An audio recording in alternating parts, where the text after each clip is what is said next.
Well, hey everybody, I'm Jan Erickson, and this is As Above, So Below, a rune and tarot divination for Monday, the 19th day of August, 2024.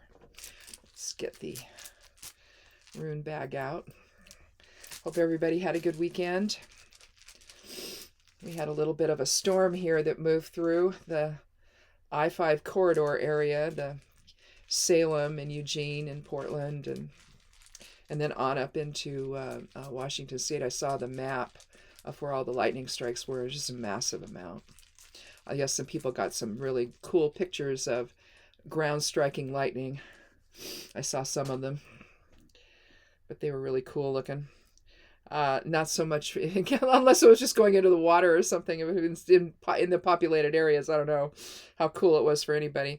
I know we had some really big thunder here, a little bit of rain, not a lot, but we did have some big wind, and it sort of pushed over our tomato plants are just huge, and it sort of pushed them this way, and my husband was able to upright them, and so no harm, no foul there. The corn was fine, so all is still on track for all the harvest.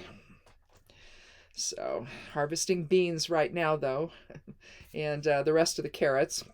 Anyway, we're going to start today with Sewillow. Now, we had Sewillow on Thursday of last week. We also had a Missio. Sewillow, again, if you weren't here on Thursday, Sewillow is the 16th rune of the Elder Futhark, so there's a sense of balance to it because 16 reduces to 7, and 7 is about balance. I depict it as a set of scales where you've got the two pans in balance. But it's the balance between spirit and ego, essentially. Observation and reaction, maybe you could say it the same. Spirit is more observing and less judgmental, and ego just tends to react all over the place without really understanding the bigger picture. And so Sewillow then would be the rune of the will, of spirit, its energy, its self-confidence, its healing, its higher self. Illumination, again, it's Kenaz skewed in both directions, forward and reverse. And Kenaz is the 6th rune of the Elder Futhark, and it's the torch or the light of spirit, illumination, clarity, revelation, and all of that. And so Sewillow is quite revealing, especially if you're trying to transmute ego into spirit and get out of that reactionary place that we all seem to find ourselves in from time to time, sometimes all the time. Just depends on the individual. Oh, I know what's wrong here. My keyboard's in the way. How can I throw runes down if my keyboard's in the way? Let's throw down the 4 elemental runes here for Geomancy and put them in the order of fire, air, water, and earth and see what we get. We have little one of the youthful energies, Pur. Puella is its complement. Pur would be the little boy energy. That's fire. That's not poor. There's poor. And it's essentially a lack of impulse control, but on the level of youthful impulsivity. And whereas Puella, its complement would be little girl energy. This is Pur's little boy energy. And so I raised 2 boys. And if you've raised boys, you know what I'm talking about. But even little girls, they can just not have a whole lot of impulse control.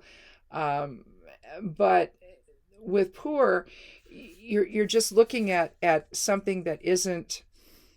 I mean, they're teachable moments, essentially. They're not anything you likely have to worry about with this type of energy, where you can learn from the experiences. You haven't cultivated into something, like Rubius or something where, you're looking at someone who's a bit evil and a genuine misuse of force and power. And but with Sewillow, if you're transmuting impulsivity into something more wise, you're learning from your experiences, and that's higher self basically doing the learning, and transmuting ego into spirit in that way. But let's see what the cards have to say to give us a little more information. I'll shuffle just a little more. I spend the moments before the reading shuffling, so it sort of gets my head into the head space of doing a reading, if you will.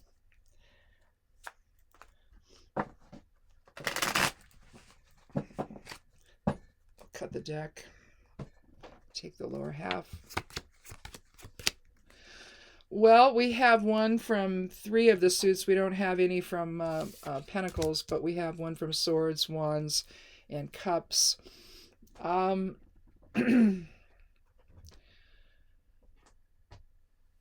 what I think I'm going to do here, the one from Wands is from the Court. It's going to be the King of Wands. We're going to start out with the 5 of Swords and then go to the 4 of Cups. And then we're going to go to the King of Wands. What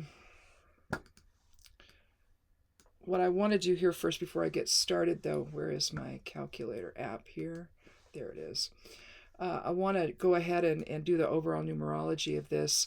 Now, we said that Sewillow was the 16th rune. Well, let me clear this out. Otherwise, it says 71. So 16 plus 5 plus 4. And then the king does not have a number associated. So again, that's 25, and it's going to be balanced. Let's just do that one more time to be sure. Plus 5 plus 4 is 25. So 2 and 5 is 7. So again, balance, and that's going to align then with balancing ego with spirit with Sewillow, and doing that with wisdom and in full enlightenment of who you are and illumination of who you are as a soul, making its way in this world that we all create together. Let's start out with a 5, though. The 5 of Swords. I have to forgive my voice. We still have smoke in the area, and it tends to get to me. And it really impacts my throat. It's just, my voice has been scratchy now for several weeks. Anyway, we have the 5 of Swords. 5 is about change. It's also about protection, innovation, variety, freedom versus restriction. But here, it's interesting in the Rider-Waite when they portray the suit of Swords. Swords is the air element. And so generally speaking, you see sketchy clouds, especially with the odd numbers. You see sketchy clouds. You'll often see water in the background. So you've got a lot of things going elementally here. You see some little, not really mountains, but maybe more cliff type raised areas in the background here.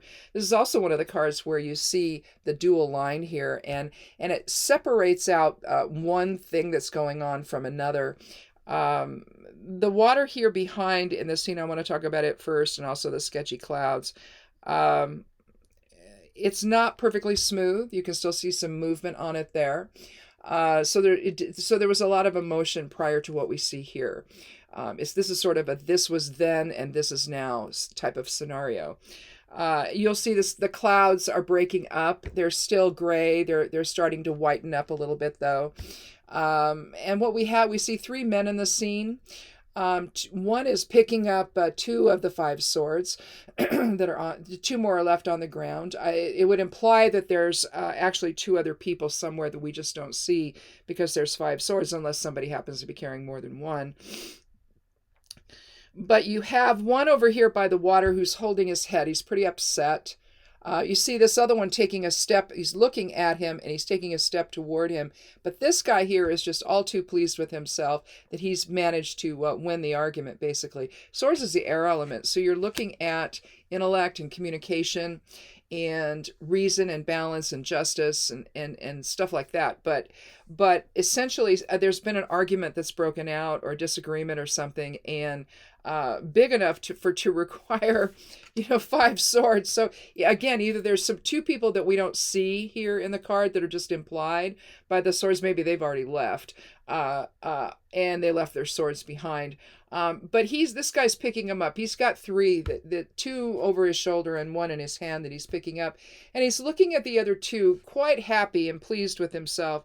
But I always get the feeling, but not in a good way, like he did something. He did something to win the day, to win the argument, to be victorious in the conflict here. Whereas the other 2, one is concerned with the other one that's holding his head like that, quite bereft over what's gone on here. So something's changed, and maybe the balance of power here has changed. Maybe these 2 expected something different in the argument, and now somebody else is victorious and seems to be gloating about it.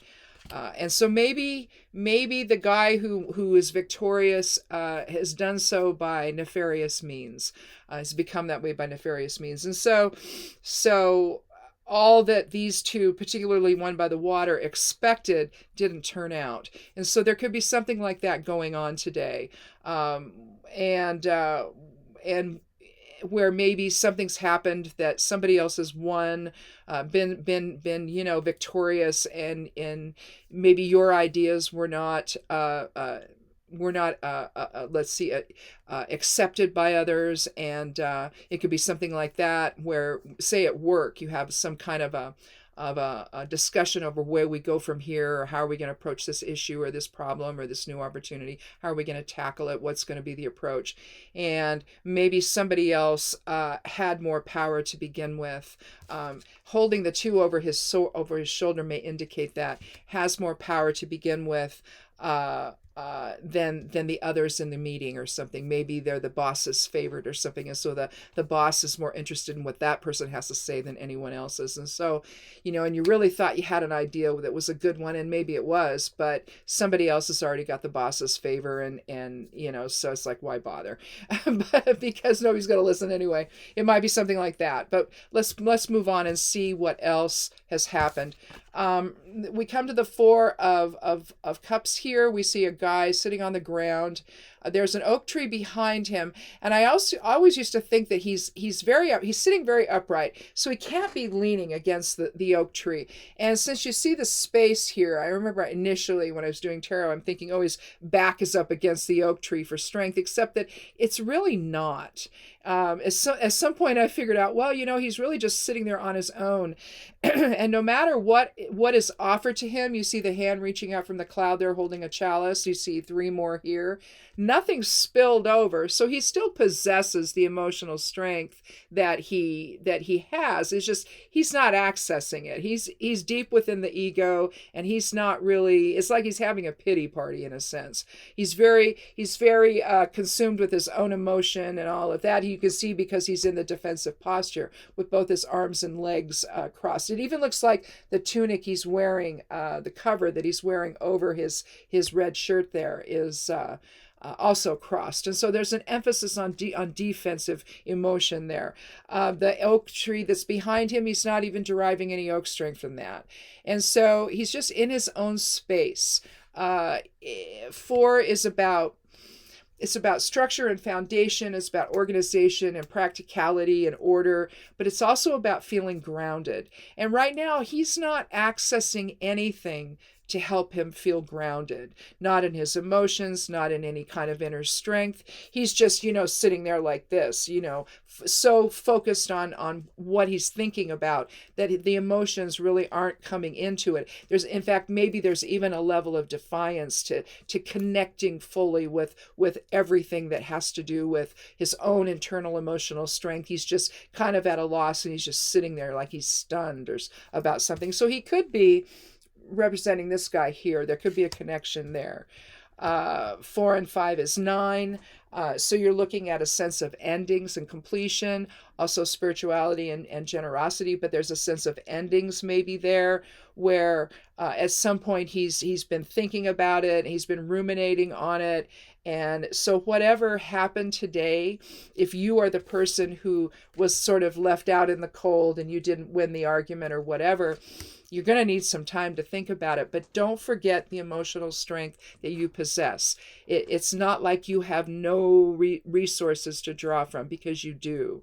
Just because he's not paying attention to any of that, to what's being offered maybe from someone else or from spirit or something, to give a different perspective on things, he's sort of stuck, and that might be another way of looking at the 4 and also the basically 4 is a very earth elemented kind of experience there. And so I think that, again, maybe something's happened today where you don't feel either heard or listened to, or your ideas are not being accepted, or there's an argument that you don't win or that you can't get anywhere with, and somebody else feels victorious. And then you have the moment of where you're really thinking about it, and you're not drawing from any emotional resources that you have to feel, emotionally secure within the whole situation. The oak tree behind you is not offering you, it's offering, but you're not receiving. You're not, in other words, you're not being receptive to anything. Earth element's very receptive, and you're not receptive to even your own emotional strength that you have. To actually see this for what it is. Either it's just something where, there was just a better idea, or the better idea was already in the bag, right? And there was nothing anyone else could say to deter maybe the boss or somebody, a supervisor, or somebody in the owner of the business, if you will, maybe, from hearing anything else anyone has to offer. And so it was kind of a waste of time, so you can get caught up in the emotion of it to where you really can't see the forest for the trees, or you can use the inner strength from the King of Wands to stand in your own power and just understand that sometimes you win, sometimes you lose, and it's just time to move on to other things. Here you see the backdrop to the king's throne here. It's a drape. It's got the lion on it. It's got the salamander down here, which is the elemental for fire. But this time, instead of trying to reach its tail with the king, there's the culmination of it reaching its tail in an Ouroboros type of a fashion here. So you come full circle, essentially, and you stand in your own power, or in this case, sit in your own power, because he's sitting. But you see he's holding a staff that's still filled with life. You see the little branches growing from it. Again, you see his little salamander at his side, the little elemental helping him. He's wearing his golden crown. He's got the Ouroboros all over the back side of his cape. He's in a red gown. Again, all fiery, fire element colors. The green is the complement of red here, and very powerful guy. He can be a warrior. He can be a wise counselor. He can ill-dignified. He can be cruel and bigoted and very, very authoritarian. But that's not what this is really suggesting.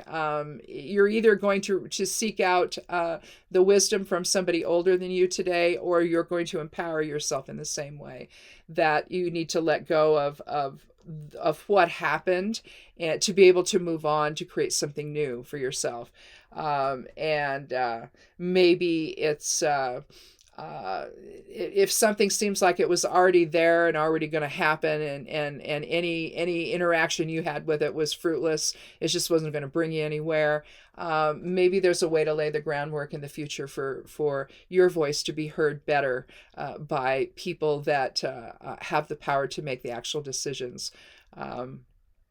But staying stuck in the emotion of it all, staying stuck in your own inner self here, really, and being defensive and all of that isn't going to get you where you need to go. So that whole scenario needs to come to an end. There's the 9 sub-numerology, we'll say, with 2 of these cards, and of course with the king there isn't any. There's no number associated with the court, any of the cards in the court. But if it at the same time, it sort of stands alone, and you have to stand alone in your integrity. You have to stand alone in your own sense of self and your own inner authority, and express that in a positive way to other people. He's not. I'm always bothered by the kings in the court, because they're never looking at the reader. They're never looking you in the eye. Whereas you look at the emperor, he basically, from the major arcana, he sort of is looking you in the eye. Depends on how it's depicted, but sometimes the eyes just seem like there's a little bit askew. So there's something going on in there that he's not telling people about. That he's not going to convey to others, essentially. But right now, when you look at what went on, and in a sense what he's doing, let's see if I can hold these up in the right way here. It's going to be over here. Look at the direction that he's looking. It's like he's looking at the whole scene of what's gone on, and if it is somebody who is, say, a boss or a supervisor or something, that person could be seeing the dynamic that's going on here and just sort of taking it all in so he can understand what's happening with the folks that he supervises, that are below him, that he's in charge of, maybe. That could be one way of seeing this. But if not, then your own inner authority is taking a look at what happened and coming to some rational decision about all of it, understanding the dynamic of all of it so that you can learn from it. And with Sawillo, how that's going to relate to Sawillo is you're going to, and also with Pur, you're going to let go of any impulsive response to it all. So you want to take an approach that's really understands the entire picture and express that then into your reactions to things. And that would be Sawillo, where you're drawing in spirit from above to take a look. You see the horizontal line here, to sit and look at it objectively in balance, and then express that to the ego within so that you control your impulses a bit, and not, get angry and quit your job, or have some impulsive response to it, or sit there and refuse to interact with anybody at all, and have your own little pity party, and just refuse to be a willing partner in the collaborative endeavor if this is a work experience. And I mean, so much of it involves work anymore. But I just think that allowing yourself to understand the bigger picture, the overall picture of everything, of what happened when you're taking a look back, using your inner authority with the King of Wands to do that, and understand that you're not always going to win an argument. Your idea is not always going to be the one that is taken and people run with it, as the focus of the new opportunity you're doing and how you're going to approach all of it. It may not be that this time, but if you stay a willing partner in the whole thing, and you let go of any emotion you have about it, and don't hold a grudge and things like that, or try to sabotage anything, because maybe this guy is they're trying to get going on something here, but he's going to sabotage it by not doing anything. Don't be passive. In other words, don't be passive aggressive about it, and just move forward. And understand the bigger picture. Use that inner authority to offer whatever you can throughout the process. And who knows? Maybe if this is representing the boss that's watching, maybe the boss will reconsider and say, you know what? Even though that person's idea wasn't the one that we went with, it doesn't matter. That person is still willing to participate and to engage, because here he's just totally not engaging with anything. So you don't want to pout about it, in other words. And so who knows? Maybe higher ups will see that and say, maybe we need to kind of take a look at this person a little bit more, in spite of the fact that we're not doing what they thought was the best thing. They're still willing to move along with everybody else and make this the best it can be, and be a positive partner in the experience. And so that's going to, even though at the moment you might not have won, in the long run you may, because the next time there needs to be a little discussion about, okay, what do we do now? How do we go? Where do we go from here? Maybe your voice will be heard because of the way you behaved after the fact. And so not letting your impulses get the better of you, and setting them aside for the greater good. And because here's the thing, if the decision that was made today ends up being wrong, you'll get there quicker if everybody cooperates and moves it forward. If you've got people that are not wanting to punish the whole experience, well, you sabotage it in a different way. And it may succeed, whereas you're just looking like fools, right? But if everybody gets into it and really gives it their all, if it wasn't the right way to go, you're going to know that pretty quickly, I think. And at least that's usually what happens, at least in my experience. And so maybe at that point, that's when the boss says, well, let's take a look at these other ideas we had. So, I mean, it could come full circle to that decision-making moment again. And with that Ouroboros energy there, it could come full circle and complete that, right? And who knows, maybe at that point they'll say, well, let's try what she said or try what he said or whatever, right? And maybe that's where the direction we need to go. Now that we've seen how this plays out, it didn't play out very well, right? And so you don't know what's going to happen here in the future. But at the same time, if you just yeah, I mean, if you feel bad that your idea wasn't accepted, okay, that you can feel bad. But at some point, you just got to pick yourself up and get going and collaborate with everybody else and do your part. And eventually the truth's gonna will out. Either it's going to be successful because everybody has come together and worked hard on it, and the success is going to be everybody's because everybody participated. Or you can be the straggler who's like who's going to try to sabotage the whole thing by not really participating. And so that's not gonna fare well for you. And again, that may take a lot of inner strength on your part to make that happen, and that's okay. That's just part of growth. And the next go around, you're going to be better prepared for something like that should it happen again. But again, bosses do sit up and take notice for people that didn't get their way, but man, they give their all to it anyway. That means something. So you just don't know where it will put you in the future. Maybe you'll be in a much better position to argue your position and have those that make the decision really sit up and take notice for you. So anyhow, we'll end that on a positive note. But I don't like the Five of Swords. It just feels like that guy just took advantage of the situation. And that could be the case, and it's very frustrating. And you just want to go off in your corner and just sit there and, not talk to anybody. Well, if you do that, just make it for a moment and don't let anybody know you're doing it. And don't let it impact what you need to do to participate in whatever this situation is, to make it the best it can be. And like I say, generally speaking, everyone does that. You find out pretty quickly if something's going to work or not.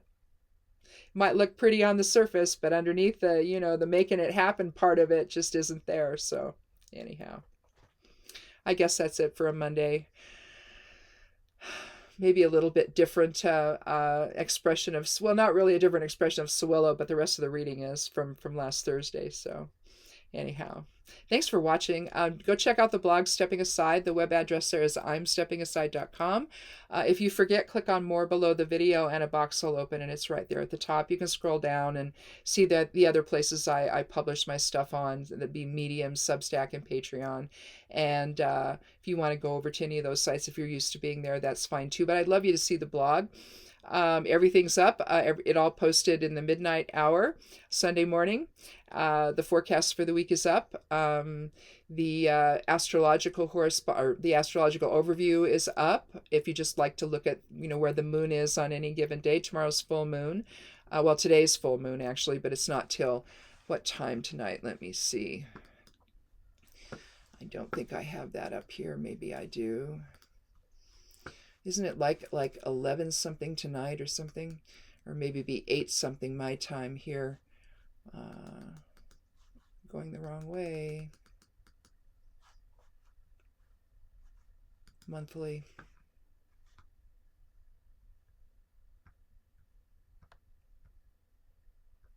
Okay, this one hasn't been updated yet. Oh wait, yes it has. Yes it has. 11:26 p.m. It's totally full. It's in Aquarius. It's also the supermoon. Last night's maiden moon was huge, and I got pictures of it. And I mean, it's just massive. And so tonight's is going to be the same. But technically, it's not till late, so it'll be in maiden for a while longer today.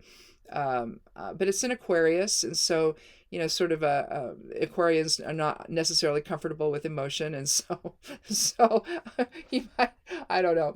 We'll see how that goes. But it's supposed to be a super full blue moon.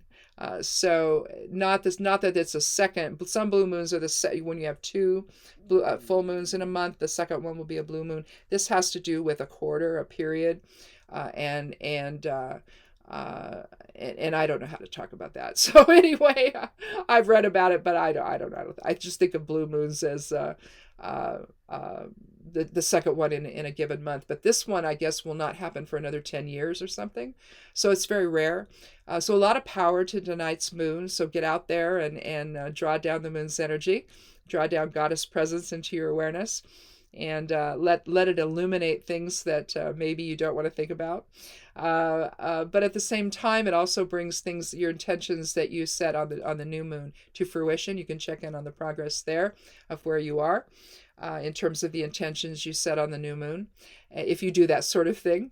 And but if not, it's just a beautiful moon tonight. And so get out there. Hopefully there's no clouds where you are, and you'll be able to see it. But at minimum, you're going to feel its energy. So maybe lots of things come to revelation today and over the next couple of days of the full moon. So anyhow, again, thanks for watching, and click subscribe if you haven't. I'd love you to do that, and come back on Thursday for another edition of As Above, So Below. Be good to yourself, be good to one another, and blessed be.